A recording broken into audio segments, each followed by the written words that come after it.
Assalamualaikum warahmatullahi wabarakatuh. Perkenalkan, nama saya Nur Afni dari kelompok 5 Studi Kelayakan Bisnis. Di sini teman kelompok saya akan memaparkan hasil kerja kelompok kami tentang studi kelayakan bisnis dalam bidang usaha biro haji, dan yang akan menjelaskannya adalah teman kelompok saya yang akan menjelaskan tentang usaha biro haji tersebut dari berbagai aspek.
Assalamualaikum warahmatullahi wabarakatuh. Perkenalkan, nama saya Nurul Akidah, nomor urut 26. Baik, saya akan menjelaskan analisis kelayakan usaha dari aspek hukum. Aspek hukum dalam studi kelayakan bisnis adalah hal pertama yang harus diketahui. Adapun tujuan melakukan analisis pada aspek hukum ini meneliti keabsahan, keaslian, dan kesempurnaan dokumen yang ada atau dimiliki. Berdasarkan tanya jawab yang kami lakukan dengan pemilik usaha secara yuridis lengkap semua, mulai dari izin mendirikan usaha, surat izin tempat mendirikan usaha. Selain juga usaha ini sudah mendapatkan izin usaha biro dan haji dari Menteri Agama yang mengatur mengenai kuota haji dan umroh per tahun. Selain itu, usaha ini memiliki sertifikasi dari Kementerian Agama bahwa pimpinan dapat melakukan bimbingan haji dan umroh yang didapatkan dari pelatihan yang dilakukan oleh Kementerian Agama. Baik, di sini saya akan menjelaskan studi kelayakan bisnis di bidang aspek keuangan. Berdasarkan tanya jawab yang telah kami lakukan pada salah satu usaha biro haji. Seperti yang kita ketahui, aspek keuangan membahas tentang pendanaan serta pendapatan. Jadi, sumber pendanaan dari usaha ini. Usaha ini awalnya modalnya diawali dengan modal dari kedua orang tua pemilik usaha, karena usaha ini merupakan usaha yang dirintis oleh keluarga besar dari pemilik usaha. Yang kedua adalah pendapatan. Untuk pendapatan yang diterima oleh usaha ini berbeda-beda, karena setiap keberangkatan dibedakan menjadi beberapa paket, mulai dari paket 20.400.000 sampai paket 26.700.000. Dari paket ini semakin tinggi paket atau uang yang disetor oleh nasabah, maka fasilitas yang disediakan juga semakin bagus.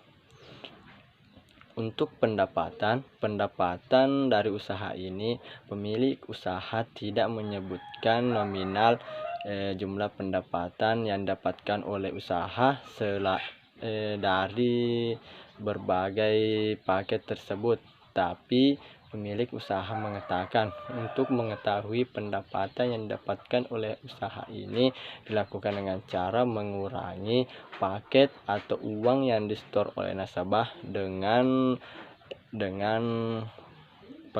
pengeluaran yang dilakukan selama keberangkatan haji. Baik, itu saja dari saya. Assalamualaikum warahmatullahi wabarakatuh. 3. Aspek teknis. Pada aspek teknis ini mencakup mengenai bagaimana lokasi dari sebuah usaha, letak gedung, serta ruangan pelaksanaan usaha tersebut. Dari hasil tanya jawab yang kami lakukan mengenai tempat dari usaha ini, awalnya merupakan tempat tinggal dari orang tua pemilik usaha. Kemudian seiring berjalannya waktu, fasilitas dari tempat usaha ini semakin berkembang. Letak usaha ini juga cukup baik karena terdapat pada pusat keramaian, yaitu terletak di Jalan Jenderal Ahmad Yani, pas di depan kantor urusan agama Kabupaten Bone, sehingga dapat dikatakan bahwa lokasi sangat dekat dengan target pelanggan.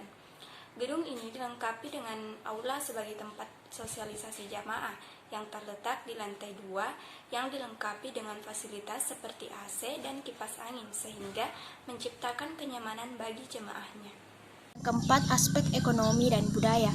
Pada aspek ekonomi dan budaya, studi kelayakan bisnis menganalisis dampak yang diakibatkan oleh perusahaan pada kondisi sekitar. Sedangkan dari sisi lain, ekonomi yang dilakukan yakni bagaimana perusahaan berdampak pada tingkat pendapatan per kapita di wilayah tempat perusahaan didirikan. Secara ekonomi, usaha ini cukup banyak memberikan kontribusi bagi masyarakat sekitar karena usaha ini selain merekrut tenaga kerja dari pihak keluarga, tetapi juga banyak merekrut tenaga kerja di lingkungan masyarakat, seperti banyaknya agen yang tersebar dari berbagai wilayah di Bone. Selain itu, di Mekah usaha ini menggunakan jasa para mahasiswa Indonesia sebagai pemandu haji dan umroh sehingga memberikan kesempatan kerja bagi mahasiswa-mahasiswi yang ada di sana. Mengenai pendapatan per kapita, daerah usaha ini sangat berkontribusi karena seperti yang kita ketahui banyaknya pajak yang dikeluarkan usaha ini seperti pajak bumi dan bangunan atau PBB serta pajak dari izin mendirikan usaha yang sangat membantu pendapatan per kapita daerah tempat usaha ini berdiri. Nah, selanjutnya yaitu aspek pasar dan pemasaran. Nah, bagaimana caranya pemasaran ini? Kita harus melihat bagaimana peluang pasar yang dapat dimanfaatkan dalam memasarkan hasil produksi dari yang kita rencanakan ke depannya. Kemudian, di sini yang kami wawancarai yaitu mengenai usaha PT Hajar Aswad. Tujuan aspek pemasaran yang perlu kita perhatikan yaitu potensi pasar, jumlah konsumen, daya beli, kemudian daya persaingan di ruang masyarakat tersebut. Nah, usaha-usaha ini bagaimana caranya mempromosikan dalam suatu masyarakat yaitu melalui spanduk, kemudian melalui spanduk atau agen yang lain. Nah, di sini beliau yang kami wawancara yaitu sudah terkenal lebih lama, jadi makanya di sini PT Hajar Aswad sampai sekarang masih berjalan. Nah, perlu kita ketahui daya beli atau pemasaran tersebut ini kita melakukan bagaimana caranya dapat menemukan orang untuk meneruskan usaha tersebut atau tertarik dalam usaha ini. Selanjutnya, aspek manajemen atau organisasi. Dari wawancara yang dilakukan dari aspek manajemen atau organisasi, usaha ini sudah layak karena usaha ini sudah melalui perencanaan yang sangat matang sebelum didirikan.